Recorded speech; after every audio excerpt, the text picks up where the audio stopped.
Hi, Mel here, and in today's video, I'll be sharing my recent 12-hour journey with KLM Airlines. It was my first time with KLM, and while this might sound crazy, I was excited that I had a full day ahead of me to get a good perspective on everything KLM has to offer. In today's video, I'll be visiting 2 lounges, one in Chicago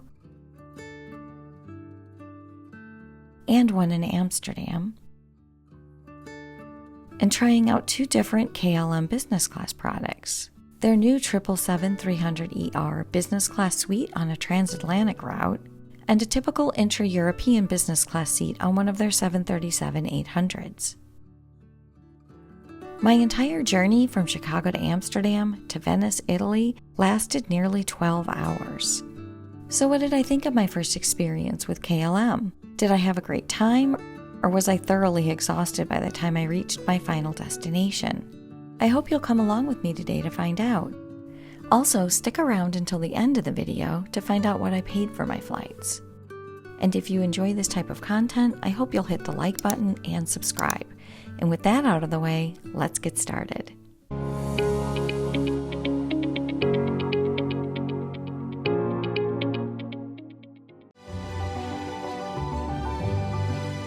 I left for Chicago's O'Hare International Airport 4 hours before my flight to ensure that I would have plenty of time to enjoy the lounge. My flight to Venice would be connecting in Amsterdam, and that meant that my first flight would be on the shorter side for a transatlantic flight, a little over 7 hours. While I know that some people appreciate a shorter flight, I actually don't. I find that the shorter flights just don't give me enough time to get a decent amount of sleep.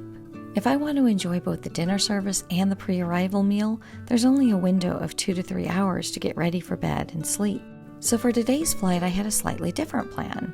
From most reports I've seen, KLM's meal service is mediocre at best. So I decided I would hit the lounge and enjoy dinner there, and then skip the flight's dinner service in favor of more sleep. I was right on schedule when my Uber dropped me off at Terminal 5, the terminal out of which most of the international flights depart, including those operated by both Air France and KLM. Air France and KLM, which are both members of Flying Blue, share a check-in desk at the airport. Since I was flying business class, I was eligible to take advantage of Sky Priority check-in. The process was super quick, and within minutes, I was heading straight to security.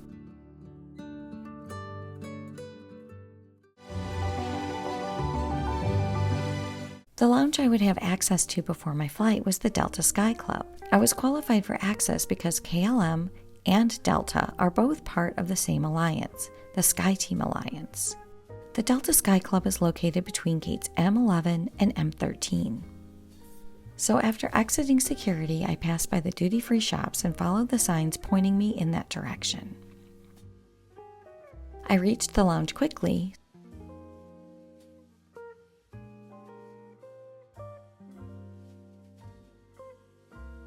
scanned my boarding pass, and made my way into the lounge. This was not my first time in the Delta Sky Club, and just like before, I was very impressed with both the space and the service. If you're interested in a detailed look at everything the lounge has to offer, I'll put a link to my earlier review in the description below. But for now, let's take a quick look around.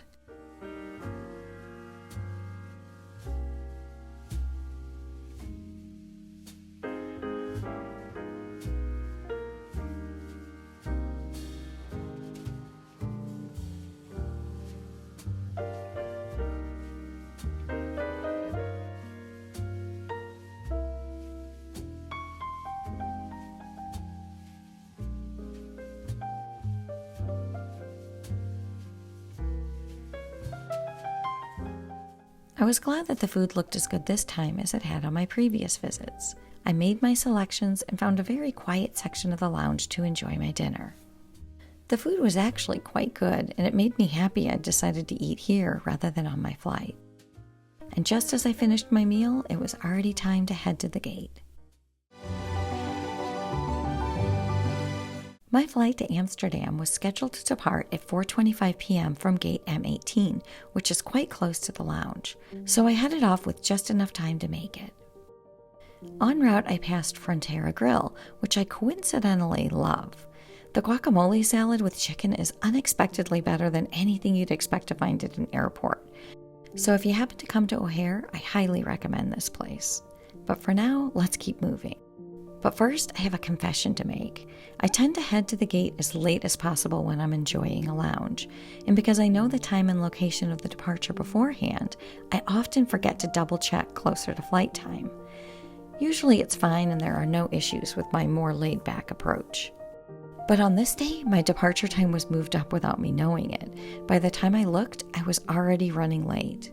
And then when I arrived at gate M18, I discovered that my gate had changed as well. So I checked a departure board and headed off to the newly assigned gate as quickly as I could. I was in such a hurry that I decided I better stop filming and just run. So while I make my way quickly to the gate, let's take a look at the plane I'll be flying today. Today's flight from Chicago to Amsterdam will be aboard a 777-300ER in one of KLM's new business class suites. The economy section includes 266 Recaro CL3710 seats, with a width of 17.1 inches, a pitch of 31 inches, and a recline of 5 inches. The economy seats in rows 17 to 22 are economy comfort, which provides slightly more pitch and recline than the other economy seats. Premium economy offers 24 Collins Aerospace MIQ seats, configured in a 242 arrangement. The width of these seats is 18.5 inches, the pitch is 38 inches, and the recline is 8 inches. Each seat includes a leg rest and pedal-style footrest.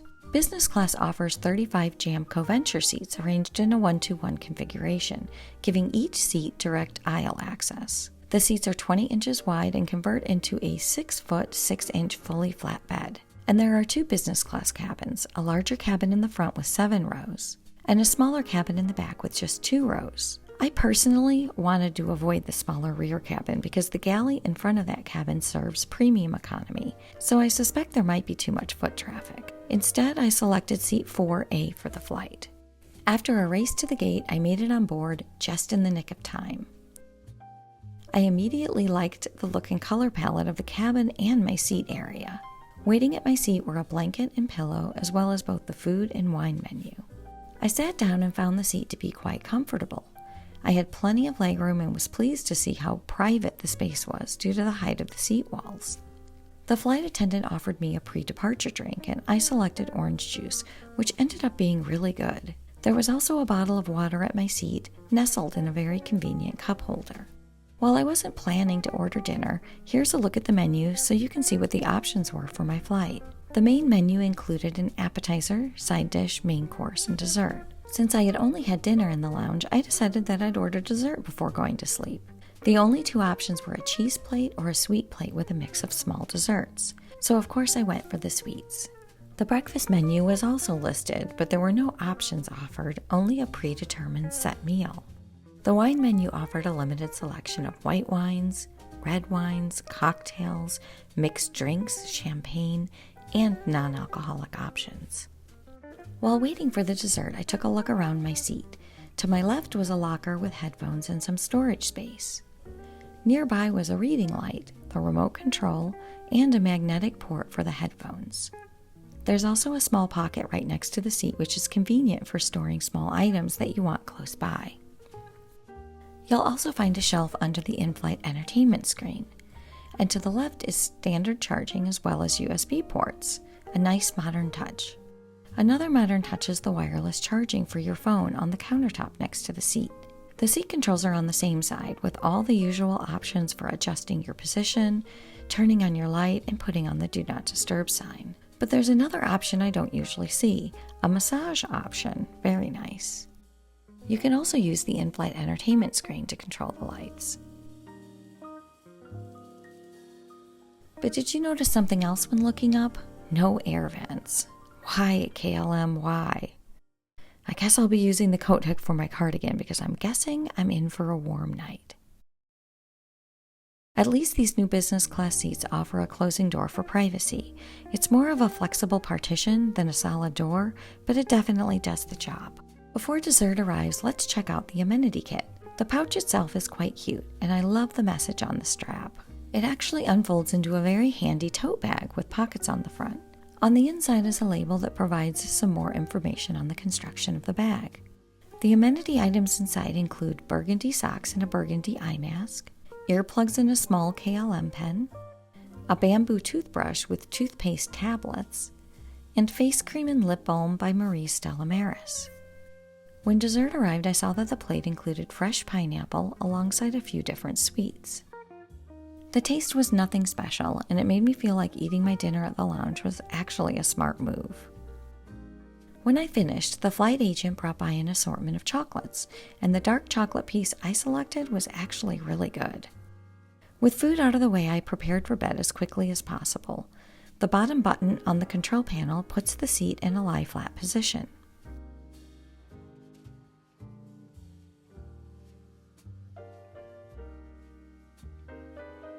The only bedding was a blanket and a pillow, so it didn't take me long to make up the bed. I climbed in and got comfortable. The footwell was more narrow than other business class seats I've experienced, but there was plenty of length at least. I closed my partition, put down the armrest into the sleep position, and tried to get some sleep. But the cabin was very hot, and as I've said before, I have a very tough time sleeping well when it's hot. But eventually, I fell asleep for a bit, and by the time I woke up, there was only an hour and 14 minutes left on the flight. I opened my partition just in time to grab a drink before breakfast. The meal service looked quite nice. Oatmeal with caramelized bananas, pomegranates, and pistachios, a poached egg with hollandaise sauce, and a plate of cold cuts, egg salad, cheese, and pumpernickel bread. It was pretty tasty too, but I can't say as much for the coffee. Cappuccino was not even an option, and the coffee couldn't even be salvaged with plenty of cream and sugar. Luckily, I'd have some time in the lounge before my layover where I could hopefully get a better drink. Right after meal service was cleared, the flight attendant came by offering everyone their choice of a collectible Delft blue miniature house filled with Dutch gin. This is one of the fun touches that KLM offers, and I must say I was pretty excited to get my very first house. Right after I selected my house, the flight was almost over. So as we make our approach into Amsterdam in the dark of the early morning, what did I think of my first transatlantic flight with KLM? On the pro side, I really enjoyed the quirky, friendly vibe of KLM, which was especially reflected in the service. Each and every flight attendant I encountered was so friendly and fun. They were simply delightful, and each person seemed to really enjoy their job. I've had great service on many different airlines, but the down-to-earth and approachable personalities of the KLM agents might just be my very favorite. I also love the personal touches KLM offers. From the house-shaped chocolate houses offered after dinner, to the adorable Delft houses you get to take with you as a memento. These little touches actually make a difference in the flight experience, at least for me. In terms of the hard product, I appreciate the integration of modern touches. The USB ports, the wireless charging, the magnetic headphone port, and the massage function on the seat controls. I also love the closing partition. It may not be as solid as the doors on some airline pods, but it definitely does the job. I find it easier to sleep when I feel closed in like that. But speaking of sleep, there are a couple of cons too. First and foremost, the lack of air vents is a huge negative for me. I simply cannot get a good night's sleep when the cabin is hot and stuffy. I also found the footwell surprisingly restrictive. I am not a big person, and while the footwell has more than enough length, the narrowness of the opening is just not comfortable. Finally, I thought the bedding was pretty mediocre. You only get a non-supportive pillow and an okay blanket, and it just feels pretty bare bones, to be honest. All three of these things work together to make the sleeping conditions less than ideal. Overall, I did enjoy the flight. I just would have enjoyed it more if the sleep conditions had been better. We landed a little earlier than expected, which meant I would have a bit more time to enjoy the lounge. I was catching what is considered a domestic flight, since I would be flying to Italy, which meant that I would still be within the Schengen zone. So I headed to the KLM Crown Lounge 25 in the Schengen terminal. En route, I passed the KLM lounge that passengers on international flights use, Crown Lounge 52. You might recognize it as the lounge with Delft house-lined walls on either side of the escalator. But for today, I headed onward to Lounge 25. I wanted to get through passport control before I spent time in the lounge. Once I got to the Schengen terminal, I followed the signs which led me up the escalator and down the hall to the lounge.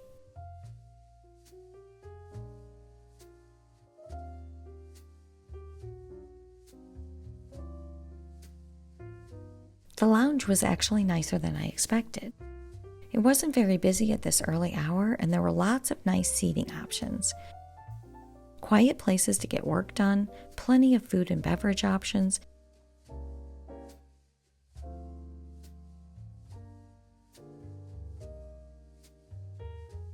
and even showers.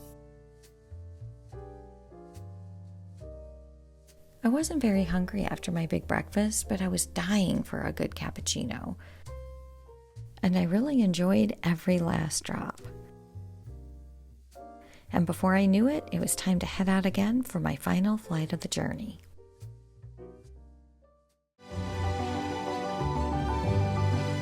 My flight from Amsterdam to Venice would be aboard a 737-800. As is customary with flights within Europe, business class seats are the same as economy seats, except that the middle seats are blocked. I was booked in seat 1F, which is a window seat. Because I was flying business class, I was assigned Zone 1 for KLM's zone boarding process. When I reached my seat, it looked like all the other seats, just as I expected.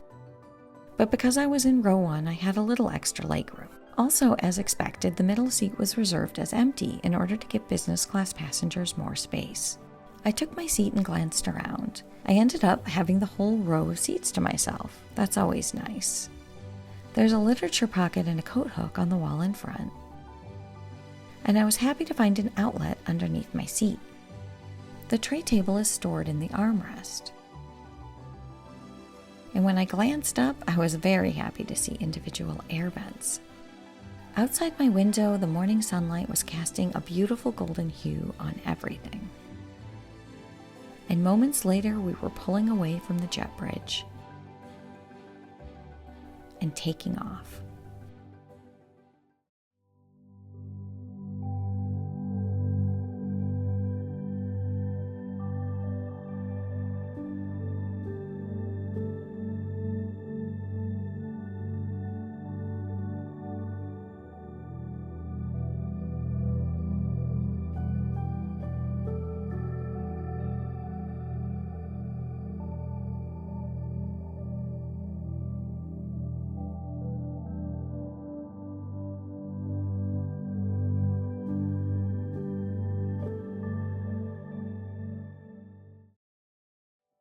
With such a short flight, I wasn't really expecting much in terms of meal service, but I was pleasantly surprised.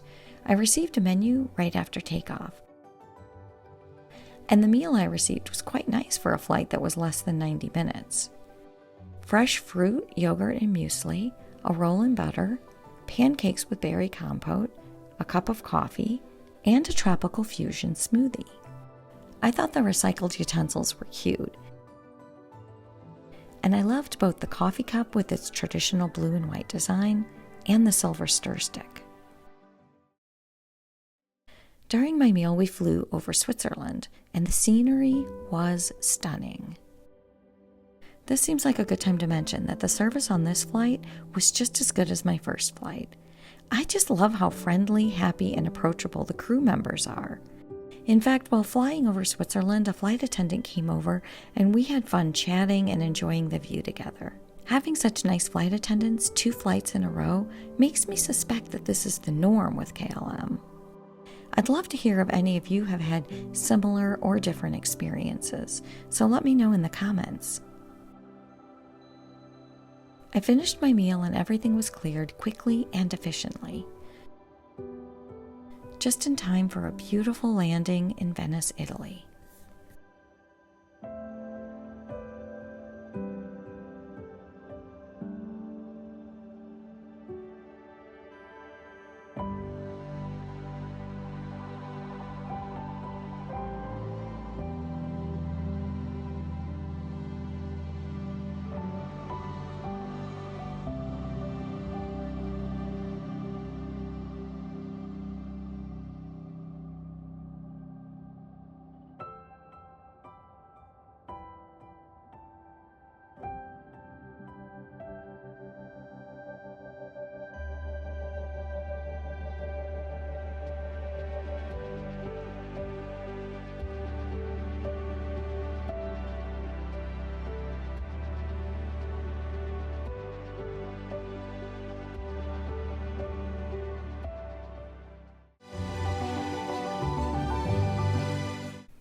As I boarded the shuttle and made my way to the terminal, my KLM journey came to a close.